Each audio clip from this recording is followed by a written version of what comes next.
మరో breaking news చూస్తున్నాం. ఎగువ నుంచి శ్రీశైలం జలాశయానికి వరద కొనసాగుతోంది.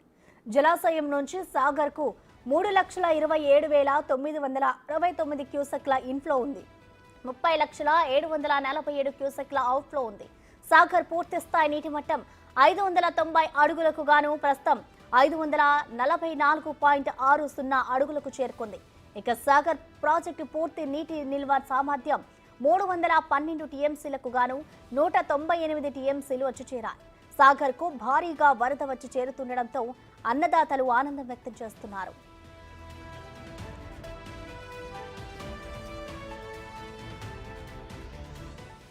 తెలుగు రాష్ట్రాలకు వరప్రదాయిని నాగార్జున సాగర్ ప్రాజెక్ట్ సాగు తాగునీటి సమస్యను తీరుస్తోంది. అయితే ఈ రోజు సాయంత్రం 4 గంటలకు నీటి విడుదల చేయాలని తెలంగాణ ప్రభుత్వం నిర్ణయించింది. ఎడమ కాలువ ఆయకట్టుకు మంత్రులు నీటిని విడుదల చేయనున్నారు. హైదరాబాద్ నుంచి మధ్యాహ్నం హెలికాప్టర్ ద్వారా మంత్రులు, ఎమ్మెల్యేలు నాగార్జున సాగర్ కు చేరుకుంటారు. అనంతరం నీటిని విడుదల చేయనున్నారు. వానాకాలం పంటల సాగుకు నీరు ఇవ్వాలనే ఆలోచనతో అధికారులు యుద్ధ ప్రాతిపాదికన నీటి విడుదల ప్రణాళికలు రూపొందిస్తున్నారు. నీరు విడుదలైతే తమ పంట పొలాలకు ఎలాంటి డోకా ఉండదని రైతులు సాగుకు సిద్ధమవుతున్నారు.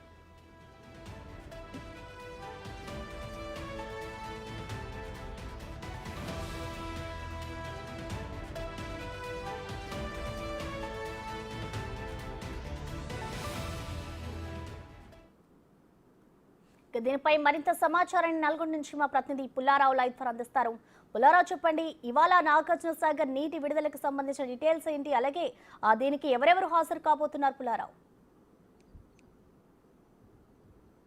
ప్రసన్న, నాగార్జున సాగర్ ఎడమ కాలువకు సంబంధించి ఈ రోజు నీటిని విడుదల అని చెప్పేసి రాష్ట్ర ప్రభుత్వం నిర్ణయించడం జరిగింది. దానిలో భాగంగా భారీ నీటిపారుదల శాఖ మంత్రి ఉత్తమ్ కుమార్ రెడ్డితో పాటు జిల్లా మంత్రి అయినటువంటి కోమటిరెడ్డి వెంకటరెడ్డి, అదేవిధంగా ఖమ్మం జిల్లాకు చెందినటువంటి మంత్రులు తుమ్మల నాగేశ్వరరావు, పొంగులేటి శ్రీనివాసరెడ్డి, వీరి నలుగురు కూడా ఈ రోజు సాగర్ ఎడమ కాలువకు సంబంధించి నీటి విడుదల చేసే కార్యక్రమానికి సాయంత్రం వస్తున్న పరిస్థితి అయితే ఉండడం జరిగింది. గత 2 సంవత్సరాలుగా నాగార్జున సాగర్ ఎడమ కాలువ కింద అంటే ఈ యొక్క సాగర్ పూర్తి స్థాయిలో అడిగట్టిపోవడంతో రైతులు మాత్రము తమ యొక్క పంట పొలాలను వేసుకోలేని పరిస్థితి ఏర్పడిందని చెప్పవచ్చు. సో 2 సంవత్సరాలుగా ఎలాంటి పంటలకు నోచుకున్నటువంటి రైతులు మాత్రం చాలా రకమైనటువంటి దీనావస్థను అనుభవించిన పరిస్థితి అయితే నెలకొంది.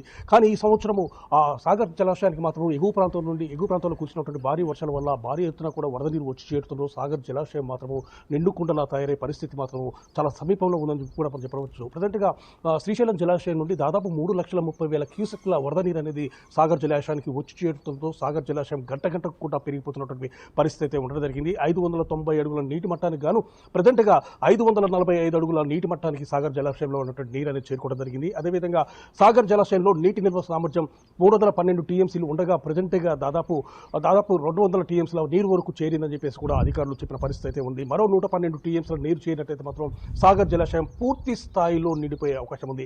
సో 545 అడుగులు చేరుకుంది కాబట్టి వెంటనే ఈరోజు మంత్రులు వచ్చేసేసి ఎడమ కాలువ ద్వారా నీటిని విడుదల చేసినట్లయితే సాగర్ ఎడమ కాలువ పరిధిలో దాదాపు 3,80,000 ఎకరాలు అనేవి ప్రజెంట్గా సేద్యానికి సిద్ధం చేసి రైతులు అనే వాళ్ళు పెట్టుకోవడం జరిగింది. దానివల్ల వాళ్ళు ముందుగానే నార్లు పోసుకున్నారు. సాగర్ ఎడమ కాలువ నుండి నీరు ఎప్పుడైతే విడుదలవుతుందో వెంటనే తమ యొక్క పొలాలు తమ యొక్క సాగును మొదలుపెట్టాలని చెప్పి రైతులను కూడా ఎంతో ఆశగా ఎదురుస్తున్న పరిస్థితి ఉంది. ఆ రోజు వాళ్ళ ఆశ అనేది ఈ రోజు నెరవేరే పరిస్థితి స్పష్టంగా కనబడుతుండడం జరిగింది. ఈ రోజు ఎడమ కాలువ ద్వారా నీటిని విడుదల చేసినట్లయితే ఎడమ కాలువ పరిధిలో ఎవరైతే ఆయకట్టుకు సిద్ధంగా ఉన్నారో రైతులను మాత్రం తమ యొక్క భూములకు సంబంధించి అన్ని పనులు కూడా చేయడానికి సిద్ధంగా ఉన్నటువంటి పరిస్థితి అయితే ఉంది. సో ఈ విధంగా సాగర్ జలాశయానికి వరద నీరు భారీగా వచ్చి చేరుతుందో మాత్రం అన్నదాతలు మాత్రం చాలా ఆనందాన్ని వ్యక్తం చేస్తున్నారు. ఇక మా పంటలకు ఎలాంటి డోకా ఉండదు. గత 2 సంవత్సరాలుగా అనేక రకాలైనటువంటి కరువును అనుభవించాలి. ఇప్పుడు ప్రజెంట్గా ఈ సాగర్ జలాశయం నీరు వచ్చి చేరింది కాబట్టి మా పంటల డోకా ఉండదు, మా జీవితాలు బాగుపడతాయని చెప్పేసి కూడా అన్నదాతలు ఆనందాన్ని వ్యక్తం చేసే పరిస్థితి అయితే ఉండడం జరిగింది. ప్రజెంట్గా చూస్తే వరద ప్రవాహం అనేది దాదాపు 3,30,000 క్యూసెక్ల దాకా వచ్చి చేరుతుంది. ఇదే ప్రవాహము మళ్ళీ 3 రోజుల వరకు ఇదే ప్రవాహం అనేది కొనసాగినట్లయితే మాత్రం తప్పనిసరిగా 590 అడుగుల నీటి మట్టానికి చేరుకుంటుందని చెప్పేసి కూడా అధికారులు చెప్పిన పరిస్థితి అయితే ఉంది. అదేవిధంగా 312 టీఎంసీలు అంటే ప్రజెంట్గా 200 టీఎంసీలు నీరు అనేది వచ్చి చేరడం జరిగింది. మరో 112 టీఎంసీలు అయితే సాగర్ పూర్తి స్థాయి నీటి నిల్వ చేరుకునే అవకాశం స్పష్టంగా ఉంది. 3-4 రోజుల్లో ఖచ్చితంగా ఇది నెరవేరుతుందని చెప్పేసి కూడా అధికారులు కూడా అంచనా వేస్తున్నారు. ఎందుకంటే ఎగువ ప్రాంతం నుండి వరద ప్రవాహం అనేది కంటిన్యూ అవుతూ ఉంది. గంటకు కూడా వరద ప్రవాహం పెరుగుతూ ఉన్న పరిస్థితి ఉంది.